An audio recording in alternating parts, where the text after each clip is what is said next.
കൃഷ്ണഗാഥ സീരിയലിൻ്റെ ബുധനാഴ്ചത്തെ മഹാ എപ്പിസോഡിൻ്റെ പ്രമോ റിവ്യൂയിലേക്ക് എല്ലാവർക്കും സ്വാഗതം.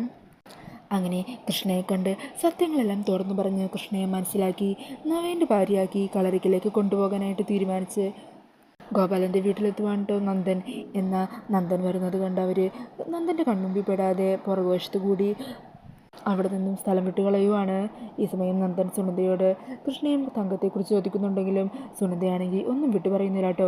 അവർ രണ്ടാളും എങ്ങോട്ടേക്കോ പോയി എവിടേക്കാണെന്ന് തനിക്കറിയില്ല എന്ന് തന്നെ തറപ്പിച്ച് പറയുവാണ് സുനന്ദ. അങ്ങനെ നിരാശയോടെ നന്ദൻ മടങ്ങിപ്പോരേണ്ടി വരുവാണ്. ഈ സമയത്താകട്ടെ ഗോപാലൻ കൃഷ്ണയും തങ്കത്തിനെയും കൂട്ടി ബസ് സ്റ്റോപ്പിലെത്തുന്നുണ്ട്. അവിടെ നിന്നും ഗോപാലനെ അവർ പറഞ്ഞു വിടുവാണ്. ഗോപാലൻ പറഞ്ഞതുപോലെ സുനന്ദയുടെ കൂട്ടുകാരിയായിട്ടുള്ള അവരുടെ അരികിലേക്ക് തന്നെ ആണ് കൃഷ്ണയും തങ്കമൊക്കെ പോകുന്നു കേട്ടോ. അങ്ങനെ ആ സ്ഥലത്തെത്തുന്നതും സുനന്ദയുടെ പരിചയക്കാരിയായ ആ ഒരു സ്ത്രീയും കുടുംബമൊക്കെ കൃഷ്ണനെയും തങ്കത്തെയും നല്ല രീതിയിൽ തന്നെ സ്വീകരിക്കുകയും അവർക്ക് ആവശ്യമുള്ള സൗകര്യങ്ങളൊക്കെ ഒരുക്കി കൊടുക്കുകയും ചെയ്യുന്നുണ്ട്. പിന്നീട് അവിടെയുള്ള സുനന്ദയുടെ കൂട്ടുകാരിയുടെ മോളുമായിട്ട് കൃഷ്ണ പെട്ടെന്ന് തന്നെ അടുക്കുന്നുണ്ട്. അങ്ങനെ അവർ രണ്ടാളും കൂടി പുറത്ത് നിന്ന് സംസാരിക്കുകയൊക്കെ ആയിരിക്കും. ആ നാടും സ്ഥലമൊക്കെ പരിചയപ്പെടുത്തി കൊടുക്കുകയാണോ ആ കുട്ടി കൃഷ്ണക്ക്.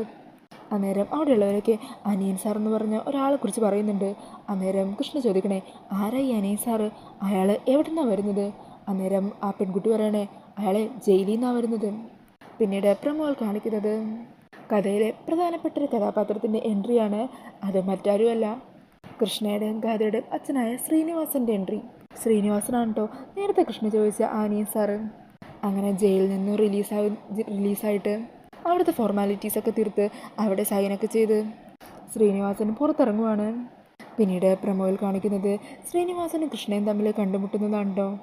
അങ്ങനെ കൃഷ്ണയുടെ സംസാരമൊക്കെ കേൾക്കുന്നതോടെ ശ്രീനിവാസന് കൃഷ്ണയുമായിട്ട് വല്ലാതൊരു അടുപ്പം തോന്നുവാണ്.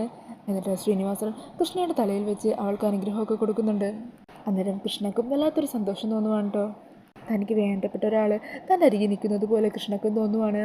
കൃഷ്ണക്ക് കാവലായും കരുതലായും ശ്രീനിവാസൻ അവതരിക്കുന്നു. തൻ്റെ മകളെ ശ്രീനിവാസൻ തിരിച്ചറിയോ? ഇനി സിത്താരം നവീനും ഒക്കെ സത്യങ്ങൾ തിരിച്ചറിയുന്ന എപ്പിസോഡിന് വളരെ കുറച്ച് ദൂരം മാത്രമേ ഉള്ളൂ. അപ്പോൾ എന്താണെങ്കിലും നമുക്ക് വരാനിരിക്കുന്ന എപ്പിസോഡുകൾക്കായിട്ട് കാത്തിരിക്കാം. അപ്പോൾ ഈ ഒരു മഹാ എപ്പിസോഡിൻ്റെ പ്രമോ റിവ്യൂ ഇഷ്ടമായിട്ടുണ്ടെങ്കിൽ മറക്കാതെ വീഡിയോ ഒന്ന് ലൈക്ക് ചെയ്യണേ. ഇതുപോലുള്ള കൂടുതൽ റിവ്യൂസിനായിട്ട് ഈ ചാനലൊന്ന് സബ്സ്ക്രൈബ് ചെയ്തും കൂടി സപ്പോർട്ട് ചെയ്യണേ. താങ്ക്